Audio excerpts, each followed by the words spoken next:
Independence does not mean freedom. Independence does not mean that you need to do everything alone. Independence is something that is celebrated in modern society. And I think particularly for women, it's something that we've really grasped and held on to, maybe a little too tightly, because we didn't always have independence. As opposed to men, when I'm speaking in the Western context, in the context of the US in particular, men have always had relative independence, the ability to take a job, own property, put things in their name, and they've always had this social perception of value to a society. But for women, outside of child rearing or taking care of the domestic, realm, independence was something that had to be fought for. It was something that women struggled for decades before we were actually, given those rights, those civil rights, and even some of those rights within our private spaces as well. So I understand that this is something that women really do cling to, and it comes from a place of lack, actually, of not having it. And so now I'm going to hold on so tight to make sure that this is never taken away from me. And we can, in today's time, in this era, we can see the ways that women continue to be undermined, how our rights continue to be challenged or stripped away. Unfortunately, is something that we are still having to live with. So I do think that gender distinction is really important. And, masculinity shapes so much of US culture and just culture in general because of the dominance of men and the presence of patriarchy across societies. And so, for women, independence has meant freedom, to a certain extent. But I want to really challenge that in this video, because freedom is not independence. Freedom is, the ability to live, how you want, do what you want. And you can actually do those things in relationship with other people. Most people do those things in relationship to other people anyway, right? We don't really live in a world where you do everything you're on your own. In the US, we have this concept of individualism, and that's like a core value in US society. And it's so problematic. It's led to so many social issues, so much selfishness, and lack of consideration for other people, and greed.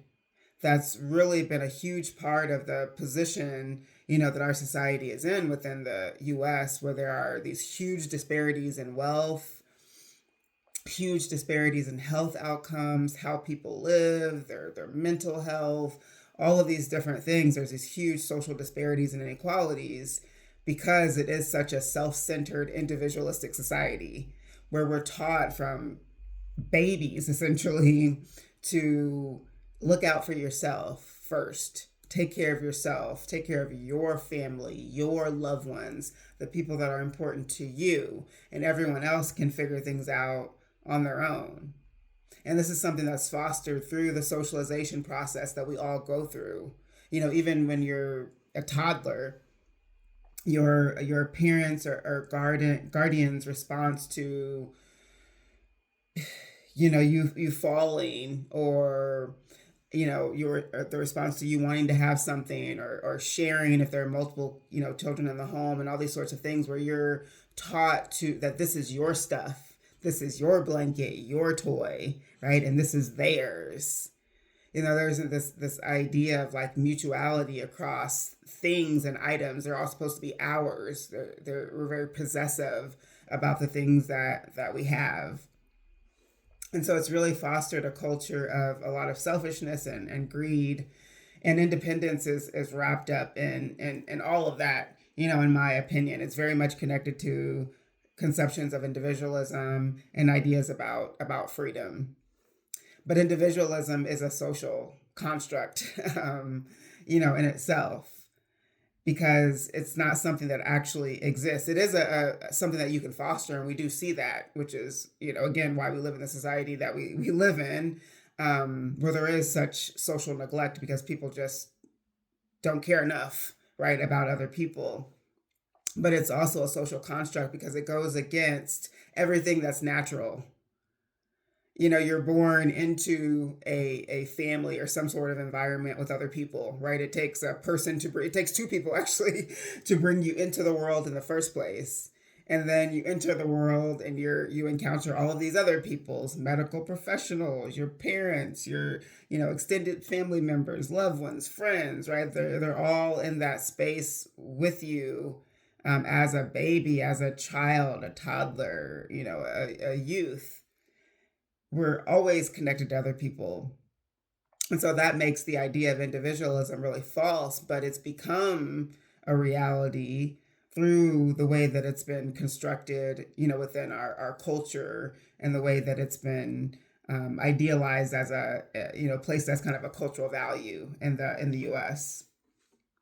So I'm going to tell you, something that's going to make your life a lot easier, I think. Again, I'm particularly thinking about women, but this is something that applies to all people, I think. Independence is a heavy load to carry.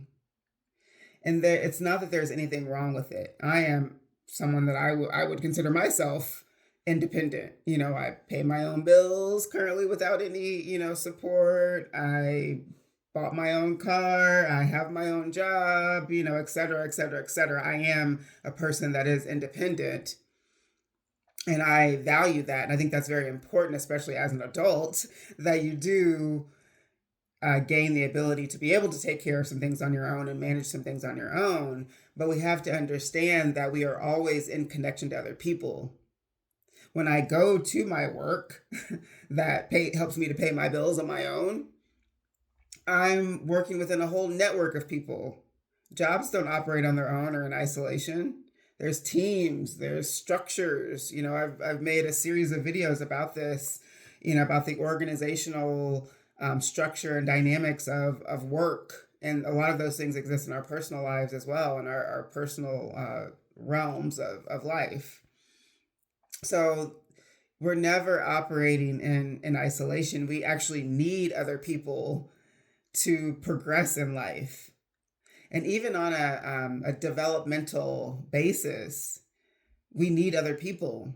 There are studies that I talk about with my students, and maybe some of you have heard of these studies of children who've been isolated, who've lacked, proper socialization, and that refers to things like not being fed properly, not being shown how to eat properly, how to use the restroom in a way that humans do.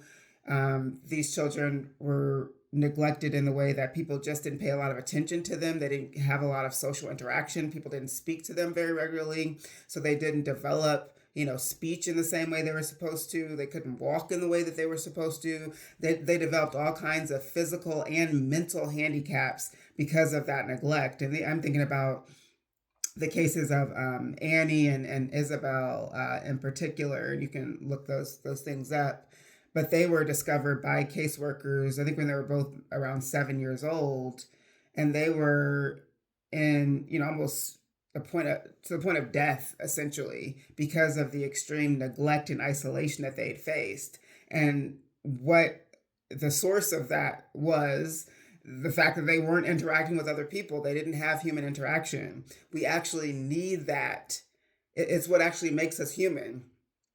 It's what differentiates us from animals, because we eat with utensils and we use the bathroom in a certain way and we clean ourselves in a certain way and we talk, right? We use language, we communicate, we learn how to use body language and gestures and facial expressions. Those are the things that actually make us human.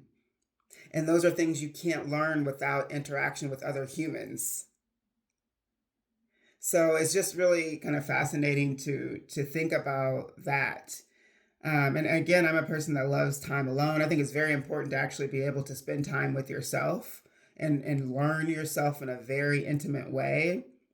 Have that quiet time, have that alone time, have those moments of reflection. Nothing at all wrong with that. But complete isolation has an impact, a very negative impact on us as human beings.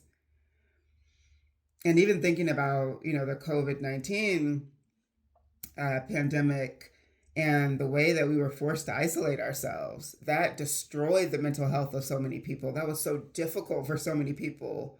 So many divorces took place, during that time or immediately after, the height of the pandemic, because people had to get real with themselves in that quiet time, in that time removed from all the other noise and all the other people, and just dealing with either themselves or their family or the people they live with in close proximity, in their personal spaces.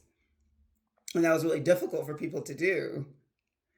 So it's not that we don't need that time to ourselves, because some people, overstimulate themselves. They never spend time alone. They're not comfortable with being alone, actually. And I don't think that that's healthy either. So I think there needs to be, some sort of balance. It seems like that's the best outcome, right? Or the best scenario, to have your alone time, your isolation time, your reflective time, and also have your time that you spend with other people. So, it's an illusion that, everything is up to us in the first place and that everything is within our control. There is a whole external society outside of ourselves, outside of our personal lives, that we are beholden to out of necessity, regardless of how we feel about it, regardless of how we feel about the economic or political structure in our society. We still live within it. We're still contributing to it every time we buy things, go to work. There's no escaping the social system. It shapes our life, it's foundational to our life. Everything is not within our control. It's just not. And I think another thing that is very prominent in US culture is this highlighting and pushing forward of the one individual leader or the individual hero, individual great person that did this huge, phenomenal thing, or this great innovator, and you just point to certain people, Steve Jobs or Martin Luther King Jr., right? Or whoever, so many different people have been individualized, when these are people that were in community with others, that had partners, wives, right? Supporting them, holding them up, doing the busy work, doing some of the hard work within the home and the community, that helped to give them the opportunity and the freedom to be great in the first place. So it's completely false that all these individual people got to where they are on their own. They didn't. And then, of course, there's the consumer support, the fan support, the viewer support of these people as well, that showed up for them, that bought their items, that believed in their messages. If that didn't happen, then no one would know about them. If the masses or large numbers of people didn't support them or help to push them forward, we'd never even know about these people. So there's all these different types of networks of people, individual people, collectives, that are shaping the lives of these people that we think of as individual heroes. And our movies do this a lot too. These, Marvel movies, and any kind of hero story that you see, in the media, particularly in a lot of these superhero movies, they kind of draw from this idea that the person came from nothing and no one, or Batman's parents were killed off when he was a child. He just had to figure it all out. But there were people there, right? Even if it was one other person, there was someone there. And there were people along the way. There were some teachers and friends in the community. There were other people around that helped that person to believe in themselves, that helped them to really understand who they were and to help them to realize their potential to be that great person. So I think that's where I want to, start to wrap up this video. I just want us to think about the weight, the additional weight that we put on ourselves when we make independence a part of our identity. Because being independent doesn't mean that you are removing any aspect of responsibility. You still have the same responsibilities, probably even more because you're trying to be so independent in the first place. So it's just more responsibility for you and less people to help you absorb that pressure. It's a heavy weight to carry. It's a heavy, heavy weight to carry. And then when you make independence a part of your identity, other people also start to see you in that way. The very independent person, the strong woman. And how does the saying go? That no one checks on the strong person because they think that they're good.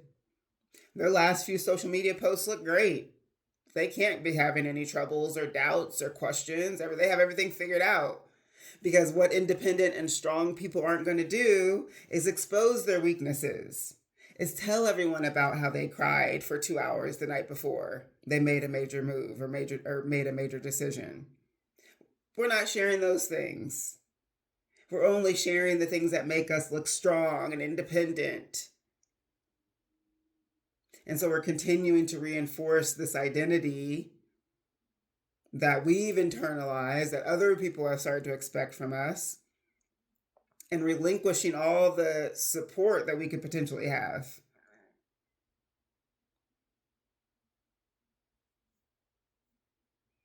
Yeah, I mean, this is really, and this is for me too. As I'm processing this, I'm thinking about myself and the ways that I've done this to myself.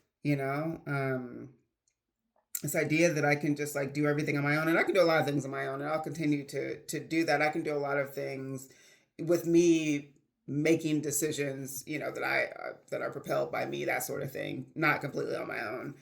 Um, but it's making me think about the ways that I've isolated myself as well, and the ways that I haven't gotten support from people that I know care about me and love me in my times of need because they thought that I didn't need it and that everything looked great in my life because of what they saw on social media, right? Or maybe even something that, we talked about in a conversation because, again, we're not opening up to everyone. Strong, independent people aren't typically telling everyone about all the struggles they're having. We're just not doing that because it's not a part of our independent identity. That's a heavy, heavy weight to carry.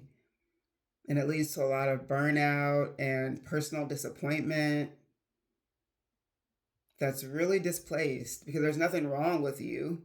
You just need to share some of the burden and the responsibility. Don't push away support. Sometimes we actively push away support because we want to maintain that identity. We don't want people to see our weaknesses. But actually, in some ways, we're stronger to be able to acknowledge that, yeah, sometimes I don't have it all together. Sometimes I need some help. And that's human of us. That's not weak. That's natural. That's human. And every great person has had some support, has had some encouragement along the way, has had someone that they can just call to work through something every once in a while, even if it's just one or two other people. Believe me, every great person that you can think of has had someone or some collective supporting and encouraging them. So I hope that you found this video useful in one way or another. And I'd love to hear your thoughts about independence or freedom or individualism. How does this show up in your life or in the lives of the people that you know, or in some of the people that you may think about as independent or strong people? Let me know in the comments, and if you'd like to explore this further, I'd love to continue talking about this. There are lots of things that are coming up in my mind as I was discussing this, and so there may be a part two later on. But this is Class with Prof. Eve, where we connect sociology with everyday life. So I will see you again in my next video. Peace.